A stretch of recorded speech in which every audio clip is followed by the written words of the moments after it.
Hi friends, நான் உங்க Varadaraja. Welcome to my channel Wisdom Vibes. Indian test மேட்ச்ல வந்து பேஸ் பவுலிங் ஸ்பியர் ஹெட் யாரு அப்படின்றது உங்க எல்லாருக்குமே நல்லா தெரியும். ஒன் டே இன்டர்நேஷனல்லையும் T20லையும் வந்து பாத்தீங்கன்னா ஜஸ்பிரீத் பும்ரா தான் இந்தியாவோட பேஸ் பவுலிங் ஸ்பியர் ஹெட் இப்போதைக்கு. பட் ஆனா டெஸ்ட் மேட்சை பொறுத்த வரைக்கும் ஜஸ்பிரீத் பும்ரா ஒரு நல்ல பவுலர் தான். பட் ஆனா ஸ்பியர் ஹெட் அப்படின்னு வந்து சொல்ல மாட்டாங்க. ஸோ ஸ்பியர் ஹெட் அப்படின்னா என்ன தெரியுங்களா? ஸ்பியர் ஹெட்னா ஒரு பவுலர் வந்து மற்ற பவுலருக்கெல்லாம் ஒரு எடுத்துக்காட்டா இருப்பாங்க. குறிப்பா சொல்ல போனா பவுலர்ஸ்க்கெல்லாம் ஒரு கேப்டன் அப்படின்னு வந்து சொல்லலாம். ஸோ நம்மளுடைய இந்தியன் கிரிக்கெட் டீம்ல வந்து பாத்தீங்கன்னா நிறைய பவுலர்ஸ் இருந்தாங்க. ஃபர்ஸ்ட் வந்து ஜவஹர்லால் ஸ்ரீநாத் இருந்தாரு, அதுக்கப்புறம் அனில் கும்ப்ளே இருந்தாரு, அதுக்கப்புறம் வந்து பாத்தீங்கன்னா ஜஹீர் கான் இருந்தாரு. இப்போதைய இந்தியன் கிரிக்கெட் டெஸ்ட் டீம்ல வந்து பாத்தீங்கன்னா யார் இருக்காங்கன்னா இஷாந்த் சர்மா. இன்னைக்கு நம்ம வீடியோல இஷாந்த் சர்மாவை பத்தி தான் பார்க்க போறோம். அதாவது அவரை பொறுத்த வரைக்கும் வந்து பாத்தீங்கன்னா இந்தியாவை ப்ரொடியூஸ் பண்ண one of the tallest bowlers. அவருடைய ஹைட் என்ன அப்படின்னு தெரியுங்களா? 6.5. அந்த 6.5 அப்படின்ற ஹைட்ல வந்து ஃபாஸ்ட் பவுலிங் போடுறது ரொம்ப கஷ்டம். அதோட அந்த ஃபாஸ்ட் பவுலிங் போடும்போது கண்ட்ரோலா போடுறது வந்து மிக மிக கஷ்டம் அப்படின்னு வந்து சொல்றாங்க. பட் எல்லா தடைகளையும் மீறி இன்னைக்கு அவர் வந்து ஒரு சக்சஸ்ஃபுல்லான ஃபாஸ்ட் பவுலராகவும் இருக்காரு. அதே மாதிரி வந்து பாத்தீங்கன்னா இந்தியன் டெஸ்ட் டீம்லயும் வந்து ஸ்பியர் ஹெட்டா இருக்காரு. ஸோ இன்னைக்கு நம்ம வீடியோல அவரை பத்தி தான் பார்க்க போறோம். அவர் கடந்து வந்த பாதைகளை பார்க்க போறோம். ஸோ வித்வுட் ஃபர்தர் வெயிட் நம்ம ஸ்ட்ரைட்டா வீடியோக்குள்ள போய் பார்க்கலாமா?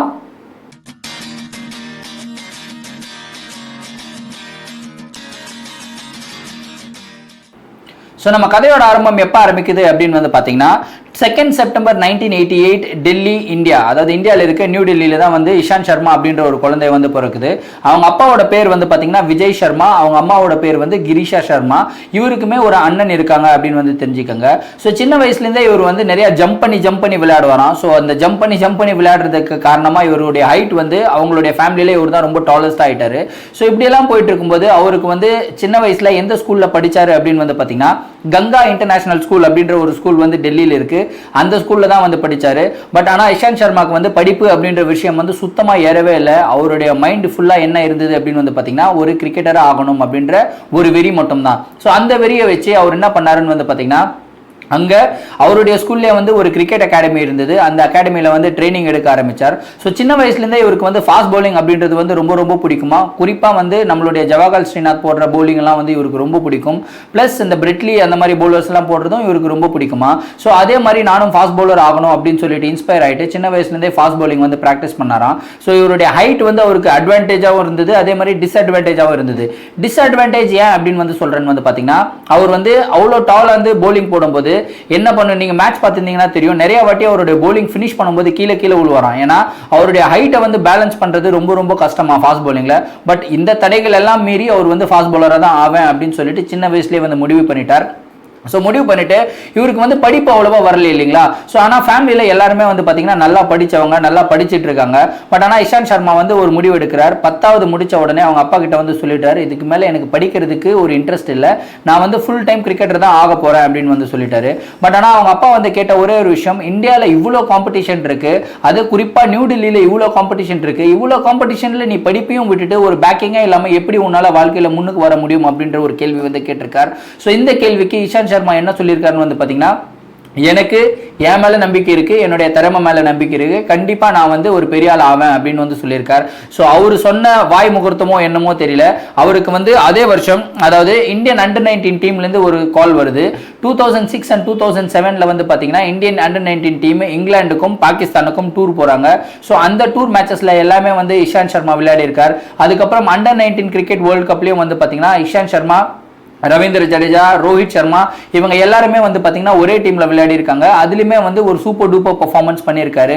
அதுக்கப்புறம் வந்து அவருடைய சக்சஸ் எப்போ வந்தது அப்படின்னு வந்து கேட்டீங்கன்னா அவர் வந்து டெல்லியோட ரஞ்சி டீம்ல வந்து செலக்ட் ஆகுறாரு. அதுலயுமே வந்து பாத்தீங்கன்னா கிட்டத்தட்ட 14 மேட்ச்ல 68 விக்கெட் எடுத்து பயங்கரமா கலக்கிறார். ஸோ இப்படி எல்லாம் கலக்கிட்டதுக்கு அப்புறம் இந்தியன் டீம்ல அப்போதைய நிலைமைக்கு ஒரு நல்ல ஃபாஸ்ட் பவுலர் வேணும். ஏன்னா இவருடைய சின்ன வயசுல தான் வந்து பாத்தீங்கன்னா ரா பேஸ் 150 கிலோமீட்டர்ஸ்க்கு மேல வந்து போடுவாராம். அதுதான் இவருடைய மிகப்பெரிய ஸ்ட்ரென்த். ஸோ இந்தியன் டீமுக்கு அப்போ 150 கிலோமீட்டர்ஸ்க்கு மேல போடுற பவுலர்ஸ் வந்து கண்டிப்பா தேவை. ஸோ அதனால இஷாந்த் சர்மாவை இந்தியன் டீம்ல செலக்ட் பண்றாங்க. எப்போ செலக்ட் பண்றாங்க அப்படின்னு வந்து பாத்தீங்கன்னா மே 2007ல தான் வந்து செலக்ட் பண்றாங்க. அப்போ வந்து இந்தியன் டீம் பங்களாதேஷ்க்கு வந்து ஒரு டூருக்கு போயிருக்காங்க. அந்த டூர்ல தான் வந்து இவரை செலக்ட் பண்ணியிருக்காங்க. ஸோ அந்த 2வது மேட்ச்ல தான் இவர் வந்து பவுலிங் போட்டிருக்காரு. bowling போட்டது ஒரு 4 ஓவர் மட்டும் தான் போட்டிருக்காரு. பட் ஆனா விக்கெட்ஸ் எதுவுமே எடுக்கல. அதுக்கப்புறம் வந்து இவர் எப்போ ரொம்ப ரொம்ப ஃபேமஸ் ஆனார் அப்படின்னு வந்து கேட்டிங்கன்னா பெங்களூர்ல பாகிஸ்தானுக்கு எதிரான ஒரு டெஸ்ட் மேட்ச் நடக்குது. ஸோ அந்த டெஸ்ட் மேட்ச் வந்து டிசம்பர் 2007 நடக்குது. ஸோ அந்த டெஸ்ட் மேட்ச்ல வந்து பாத்தீங்கன்னா இவர் ஃபர்ஸ்ட் தடவையா 5 விக்கெட்ஸ் எடுக்கிறாரு. அந்த டெஸ்ட் மேட்சோட மேன் ஆஃப் த மேட்சும் வாங்குறாரு. ஸோ இந்தியா முழுக்க இஷாந்த் சர்மா வந்து ஒரு நல்ல பவுலர் அப்படின்னு வந்து தெரிய ஆரம்பிக்கிறாங்க. ஸோ எல்லா பவுலர்ஸ்க்கும் எல்லா பேட்ஸ்மேனுக்குமே வந்து பாத்தீங்கன்னா எல்லா பிளேயருக்குமே 1 வருடம் இல்ல 2 வருடம் ரொம்ப முக்கியமான வருடமா இருக்கும். ஸோ அப்படி இஷாந்த் சர்மாவோட வாழ்க்கையில ரொம்ப ரொம்ப முக்கியமான வருடம் எது அப்படின்னு வந்து கேட்டீங்கன்னா 2008 அப்படின்னு வந்து சொல்லலாம். ஏன் அந்த 2008 அப்படின்னு சொன்னா அப்ப இருந்த ஆஸ்திரேலியன் டீம் ரொம்ப வெயிட்டான டீம். இந்தியா வந்து ஆஸ்திரேலியாவுக்கு டூர் போறாங்க.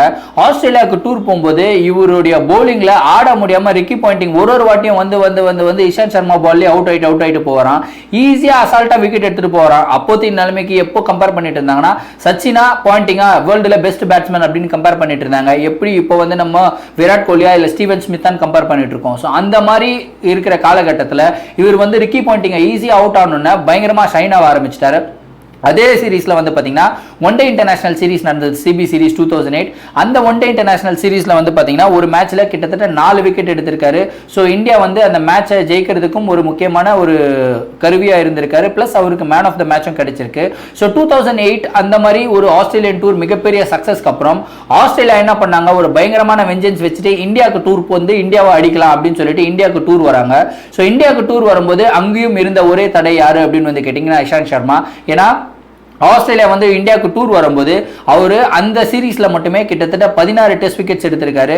ஸோ 16 விக்கெட் எடுத்து அந்த சீரீஸோட லீடிங் விக்கெட் டேக்கரா இருக்காரு. பிளஸ் ஒரே வாட்டி ஃபர்ஸ்ட் தடவையா, அதாவது 2வது தடவையா கபில் தேவுக்கு அப்புறம் ஒரு fast bowler man of the series வாங்குறாரு ஒரு சீரீஸ்ல அப்படின்னு கேட்டீங்கன்னா அது வந்து இஷாந்த் சர்மா தான். ஸோ இதுக்கு முன்னாடி வெறும் கபில் தேவ் மட்டுமே தான் இந்தியாவில் நடக்கிற டோர்னமெண்ட்ல மேன் ஆஃப் த சீரிஸ் வாங்கியிருக்காரு. ஸோ 2வது இஷாந்த் சர்மா வாங்கியிருக்காரு அப்படின்னு வந்து தெரிஞ்சுக்கோங்க. ஸோ இப்படி எல்லாம் அவருடைய லைஃப்லாம் போயிட்டு இருக்கும்போது அவருடைய போலிங்கை பொறுத்த வரைக்கும் ரொம்ப ரொம்ப சூப்பரா பண்றாரு அப்படின்னு எல்லாருக்குமே தெரியும்.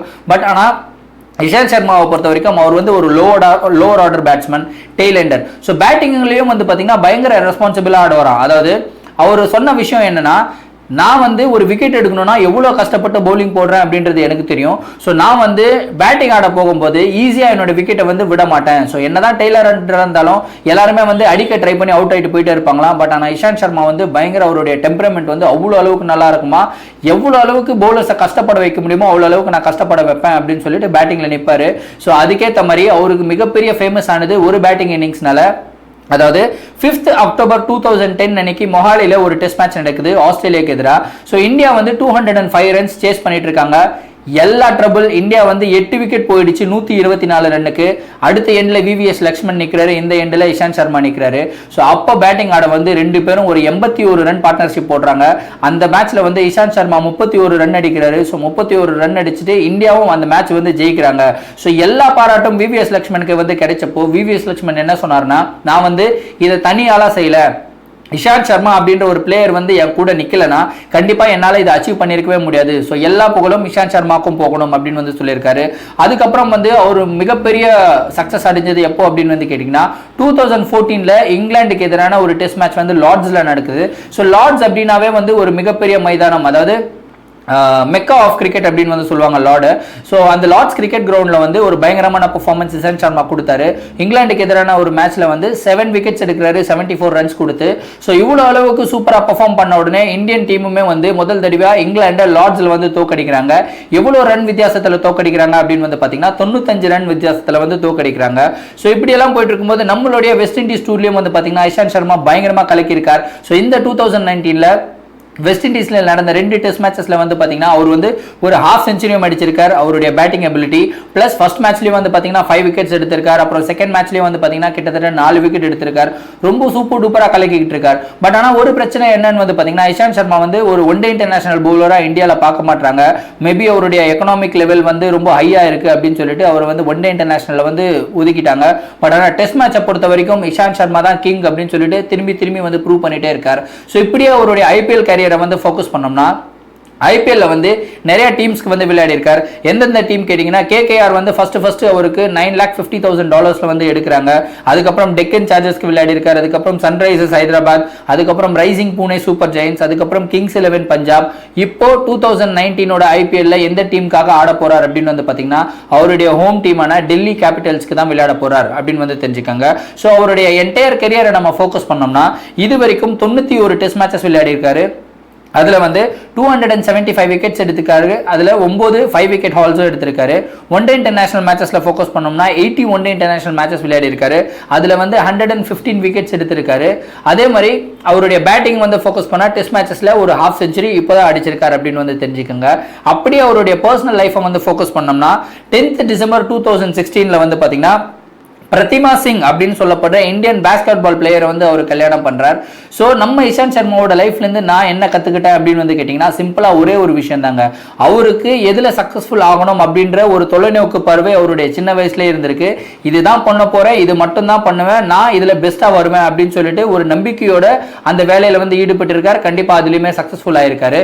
ஸோ ஃப்ரெண்ட்ஸ், நான் உங்ககிட்ட கேட்கிற கேள்வி என்ன அப்படின்னு வந்து பாத்தீங்கன்னா இஷாந்த் சர்மாவோட லைஃப்ல இருந்து நீங்க எந்த விஷயத்தை கத்துக்கிறீங்க அப்படின்னு சொல்லிட்டு கமெண்ட்ல சொல்லிடுங்க. அதே மாதிரி என்ன ஏதாவது ஃபேஸ்புக்கில் இன்ஸ்டாகிராமில் ஃபாலோ பண்ணணும்னா அதோட லிங்க் வந்து டிஸ்கிரிப்ஷனில் கொடுத்துருக்கேன். அதுலேருந்து நீங்கள் என்ன ஃபாலோ பண்ணலாம். இந்த வீடியோ பிடிச்சிருந்தா கண்டிப்பாக இந்த வீடியோ வந்து லைக் பண்ணுங்கள், எல்லா ஃப்ரெண்ட்ஸுக்கும் ஷேர் பண்ணுங்கள். Last but not the least, என்னுடைய சேனலோட பேர் விஸ்டம் பைபிள், மறக்காம அளித்திருங்க, அதுக்கு பக்கத்தில் இருக்கிற சப்ஸ்கிரைபர். ஸோ மீண்டும் நாளை ஒரு புதிய வீடியோவுடன் சந்திக்கிறேன். Until then it's me Varadaraja signing off. Thank you, bye.